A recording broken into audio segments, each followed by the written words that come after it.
Welcome to signature studios. మహారాష్ట్రలో ఉన్నాము. మహారాష్ట్రలోని త్రయంబకేశ్వర్లో మనం ఉన్నాము.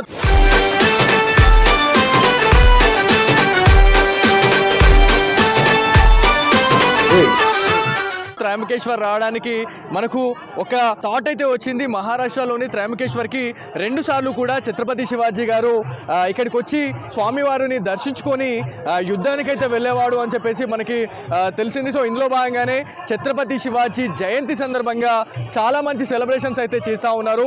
సో మహారాష్ట్రలో ఉన్నాము. ఇక్కడ చిన్న చిన్న పిల్లలు వాళ్ళు ఛత్రపతి శివాజీ తల్లి కావచ్చు, దాంతోపాటు ఛత్రపతి శివాజీ గారి అవతారాలను కూడా వాళ్ళు అవతారం అయితే దాల్చినట్టు ఇప్పుడు మనకి ఇట్లా కొన్ని గెటప్స్ అయితే వేస్తున్న పరిస్థితి అయితే ఉంది. సో చిన్న చిన్న పిల్లలు కూడా ఇక్కడికి వచ్చి వాళ్ళ సంస్కృతిని అయితే వాళ్ళు చాటి చెప్తున్న పరిస్థితి అయితే ఉంది. సో చిన్న పిల్లండి, దగ్గర 2 years ఉంటాయి అనుకుంటా.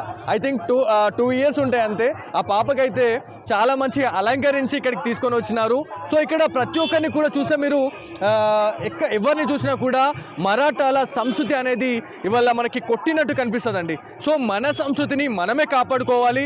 ఇప్పుడున్న జనరేషన్లో నవేడేస్లో మనం చూసుకుంటే పాశ్చాత్య సంస్కృతికి చాలామంది అలవాటు పడుతూ ఉన్నారు. సో మన డ్రెస్సింగ్ కావచ్చు, దాంతోపాటు మన నడవడిక అనేది ప్రతిదీ కూడా చేంజ్ అవుతూ ఉంది. మహారాష్ట్రలో ప్రతిదీ కూడా మనం అబ్జర్వ్ చేసే వాళ్ళ కట్టు, వాళ్ళ బొట్టు చూసుకుంటే ఎంత సుందరీకరంగా ఉంటారంటే వాళ్ళు నిజంగా హ్యాట్స్ ఆఫ్ చెప్పాల్సిందే.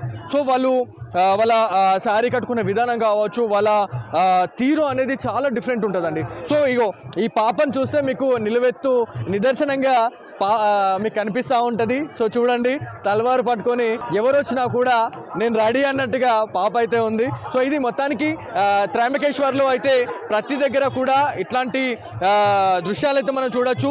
సో ఇక్కడ ఎవరైతే చాలామంది ఇక్కడ సిటిజన్స్ ఎవరైతే వెల్ సెటిల్డ్ సిటిజన్స్ ఎవరైతే ఉన్నారో వాళ్ళందరూ కూడా ఇవాళ జయంతి సందర్భంగా ఇక్కడికి వచ్చి ఈ ఉత్సవాల్లో అయితే పాల్గొంటూ ఉన్నారు అని తెలుస్తుంది. దీంతోపాటు దాదాపు 1000 మంది నుంచి 1200 మంది ఈ ర్యాలీలో అయితే పాల్గొన్నారు అని చెప్పి తెలుస్తూ ఉంది. ఇక్కడ దాదాపుగా ఎవరిని చూసినా కూడా ఇవాళ ఒక పండుగ వాతావరణం అండి. సో మహారాష్ట్రలో ఇదొక పండుగలా చెప్పుకుంటారు. మరాఠాల ఆరాధ్య దైవంగా వాళ్ళు చెప్పుకుంటూ ఉంటారు. ఈరోజు చాలా పవిత్రంగా వాళ్ళు భావిస్తూ ఉంటారు. ఎందుకంటే భారతదేశంలో ఎంతోమంది మహారాజుల గురించి మనం మాట్లాడుకున్నాం, కాకపోతే యావత్ భారతదేశంలో ఒకే ఒక్క మహారాజ్ గారి గురించి అయితే ప్రతిసారి కూడా మనం వింటూనే ఉంటాం. యూట్యూబ్ కావచ్చు, ఇన్స్టాగ్రామ్లో ప్రతి దాంట్లో కూడా ఛత్రపతి శివాజీ మహారాజ్ గారికి సంబంధించినటువంటి మోటివేషనల్ స్టోరీస్ అనేది మనం వింటుంటాం. సో ఇక్కడ ప్రతి ఒక్కరు కూడా వచ్చి ఇక్కడ ఛత్రపతి శివాజీ విగ్రహం దగ్గరకు వచ్చి వాళ్ళు మొక్కుతున్న పరిస్థితి ఉంది. ఇక్కడికి వచ్చి సెలబ్రేషన్స్ అయితే చేసుకుంటా ఉన్నారు. మరాఠా సామ్రాజ్యం అసలు ఎలా ఉండేది, ఇప్పుడు ఇట్లా ఉందంటే అప్పుడు ఎలా ఉండేది అనే దానిపైన కూడా చాలామంది ఇవాళ ఇట్లా చూస్తున్న పరిస్థితి ఉంది. సో ఇక్కడ సెల్ఫీలు దిగుతూ ఉన్నారు. ఇక్కడికి వచ్చి సెలబ్రేషన్స్ వాళ్ళు చేస్తున్న పరిస్థితి ఉంది. సో ఇక్కడ అంటే నలు రాష్ట్రాల నుంచి కూడా ఇక్కడికి వచ్చి సెలబ్రేషన్లో అయితే పాల్గొంటారని చెప్పి తెలుస్తూ ఉంది. మేడం आप किधर से आए हो? त्रंबक से। कैसे है सेलिब्रेशंस, कैसे है? बहुत अच्छा है। ओके, छत्रपति शिवाजी महाराज के लिए आप क्या बोल सकते हैं? बोलिए। बहुत कुछ। हाँ, आप क्या बोलते हैं छत्रपति शिवाजी महाराज के लिए?